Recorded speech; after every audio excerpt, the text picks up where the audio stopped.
G'day everyone, I am the man called Kemosabe, the man with a plan from the land down under, and in no particular order this is my list of the 5 best books about writing. Beware, opinions are contained within. Stephen King's autobiographical meander down the garden path of process and inspiration was the first how-to-write book I ever read. Before the e-book boom, these things were scarce, or at least books like these from authors I recognised were scarce. These days they are a market unto themselves, with some writers being known better for their instructional books than their actual fiction writing. Even if you discount the autobiographical first half of the book, and why would you do that? It's fascinating and a rare look into the crucible that spawned King's unique and culturally significant style. We still have half a book that breaks down the steps of writing, how and why it is done, where ideas come from, how to adapt them to a story, and it's all illustrated with examples from King's own impressive bibliography.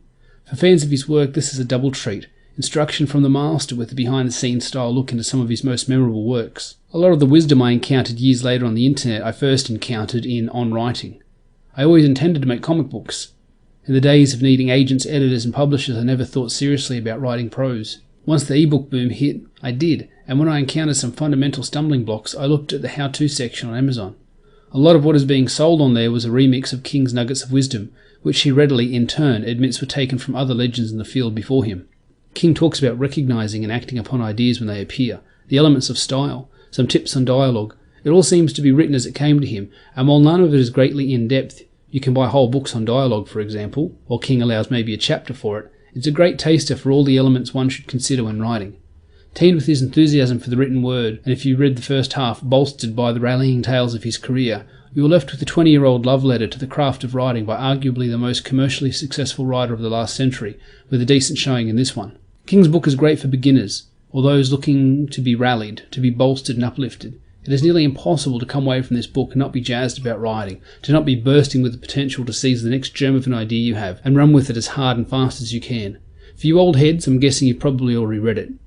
I come back to it from time to time, birds of a feather and all that. There is comfort in King's work and his style, and reading him talking about his greatest love and how it's impacted his long and colourful life is always a joy. It's an afternoon read if the kids leave you alone for a few hours, and I bet your next piece of writing is fresher, more jubilant and relevant than if you hadn't revisited this fun little book beforehand.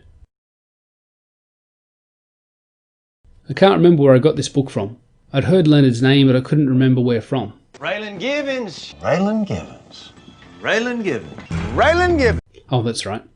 Don't get snooty and highfalutin on me. Literature was in short supply in my small Australian town. We are most likely to get supplied with pulp westerns or issues of The Phantom. This book is what it says on the tin. 10 rules and nothing more.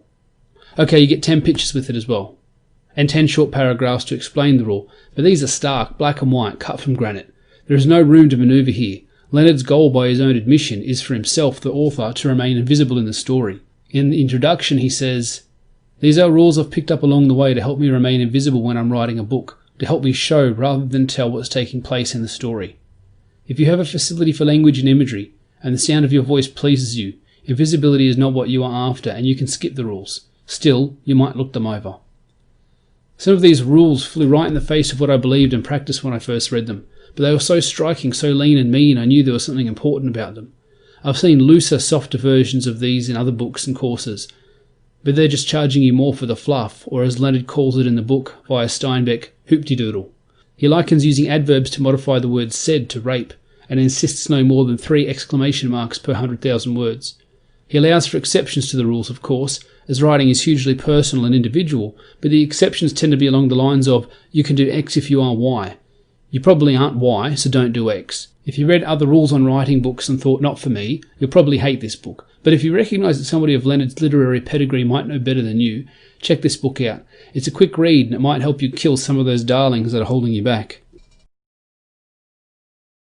So I'm going to cheat on this next one. I was going to nominate Write, Publish, Repeat by the prolific Sterling and Stone Story Studio, but they upgraded that book into a book called Iterate and Optimize. Then they bundled that title with 4 others to create a 5-pack of writing process books called the Smarter Artist Locker. If you would buy one of these books for $6, you might as well buy the lot for $10. This collection covers all aspects of the online writing journey, from developing idea germs to overcoming writer's block, planning, collaborating, editing, preparing a document for publication online, marketing, social media, podcasts, getting reviews, beta readers, dealing with haters, building email lists, creating structures that funnel readers to your next project to ensure the income flows uninterrupted, The information contained within these books is an in-depth practical look at all aspects of online writing and publishing, illustrated with real-world examples by the authors and penned in a casual, no BS way. These guys aren't your friends, but they're not your drill instructors either. If you can listen, you'll learn many invaluable lessons that will be applicable to your own publishing journey, no matter what stage of it you are on. J. Scott Bell is one of those authors I mentioned before, the ones who are arguably better known for their how-to books than their actual fiction. Maybe. In Bell's case, that might be because he appears to have more how-to books than actual novels, but both kinds are good. His Mike Romeo books are in the same category as Chuck Dixon's Leave on Cade books. If a new one is released on a Thursday, I've bought, downloaded and read it by Friday. You don't sleep on Leave on Cade. You don't sleep on Mike Romeo either.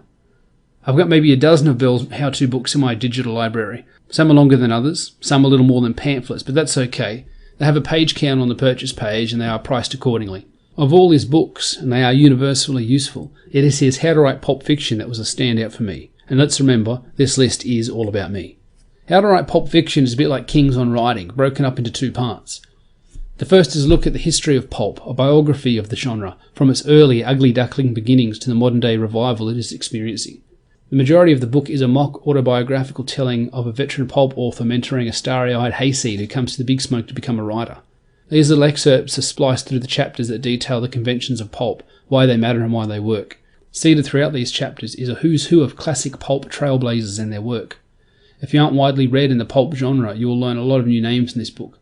The biggest takeaway from this book is the idea of the pulp mindset, the idea that genre fiction outsells literature. More people buy peanuts than caviar, Bell quotes. Pulp writing, Bell insists, is as much about the work ethic as the aesthetic. If you're the kind of monkey that can churn out pulp fiction for peanuts, he promises, you'll be able to afford caviar.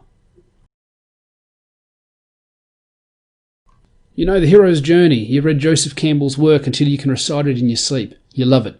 It is fundamental. It is life. It is the celestial orb in the heavens by which the machinations of your characters... Sorry? What? You're not a fan? You struggle to get the hero's journey? You can't make it fit your work? You maybe have trouble understanding it altogether? You're not alone. I've never been able to recite the beats of the cycle as readily as others do. I always seem to find something of intense interest on the wall or the roof when the topic is raised, so I don't have to make eye contact and admit my knowledge of it is somewhat deficit. The hero's journey is something I've always struggled with, and no surprise then that character development is something I have trouble defining, step by step. I can write it by instinct mostly, but I can't name what it is that I'm doing. Without a name, without a way to classify it, I was finding myself engaging in a lot of trial and error. I wanted a simple system, a checklist I could follow that reminded me how to frame the next step of the character's development. Pantsing that stuff was only getting me so far. After being stuck on a particular story for much too long, I went looking online for some advice. Others do this character development thing all the time, why can't I? I know I'm a good writer. What is it about this one aspect of storytelling that keeps tripping me up? Along the way I found some little quotes, little excerpts of wisdom. Many of them seemed to be coming from this one book, K.M. Weiland's How to Create Character Arcs. The reviews were overwhelmingly positive. The book cost $5 for a digital version. I bought it and found the missing piece to my writing. Weiland's conceit is that character development is plot. Instead of trying to wield it like two separate weapons, she describes a process of combining them into one implement. When character is plot and plot is character, everything your character does matters because it furthers the plot. Anything that happens in the plot matters because it changes the character. Weiland details the three types of character arcs as she sees them, positive, negative and flat, and provides a bunch of examples from popular movies and media to help the reader make concrete connections between abstract literary ideas and what it looks like on the page or screen. The signposts on the road of the character arc are very similar to the hero's journey, and even uses some language that overlaps, but are instead framed in a way that new or beginning writers might find more accessible. Weiland has defined a model that you can plug conceivably any character into and get results. Once you know the signposts, which clicked for me because they were framed in a modern media, you can't help but see them in all manner of narrative. There is an optional workbook that can be purchased for the hands-on types, or those who learn by doing, allowing them to work through the various types of arcs with their own characters or pre-existing characters. I was able to take a half-finished story, plug them into the arc model and determine what signpost I should have been seeing on the horizon of the tale, something that had eluded me for months. This is the book I return to time and again to continually refresh my memory of the characteristics of the arc so I can effectively apply them to whatever I'm working on at the moment. More than any other book, this one changed how I write, for the better. This book helped me rethink how I think about character and plot. It gave me intrinsic lessons that I will continue to draw upon for the rest of my career. For $5, probably even cheaper in US currency, you can afford to buy and read this book just to try and tell me that I'm wrong, but I don't think I am. I think everyone can learn something from this model. I doubt anyone will come away from this book without having at least been challenged in how they view character and plot. At the very least, you'll nod a lot and find yourself thinking, so that's what that's called. I know I did. So that's my list of the 5 best books about writing. Of course, the list is wholly my own opinion, and I haven't obviously read every book out there. If you have a favourite how-to book on the topic, feel free to let me know in the comments below. Thanks for watching, and I hope you join me on the next video. Take care.